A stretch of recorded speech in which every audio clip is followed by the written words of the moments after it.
তখন তিনি বলেছিলেন যেখানে হিন্দুরা 30% আমরা 70% যখন চাইব তখন কেটে ভাগীরথীতে ভাসিয়ে দেব, তখন মুখ্যমন্ত্রী চুপ ছিলেন কেন?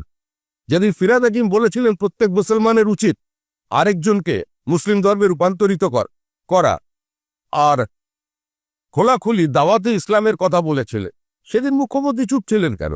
আর মুখ্যমন্ত্রী তো নিজে ঈদ উল ফিতরের মঞ্চ থেকে বলেছিলেন যে বিজেপি ইজ প্র্যাকটিসিং হিন্দু ধর্ম ইজ গান্ধাধর। সেদিন ওনার বিবেক কোথায় ছিল? তো এগুলো সম্পূর্ণ নাটক। তৃণমূল ওখানে বাবরের রাজ প্রতিষ্ঠা করতে চাইছে। পশ্চিমবঙ্গের মানুষ শুধু নয়, ভারতবর্ষের মানুষ সেটা হতে দেবে না।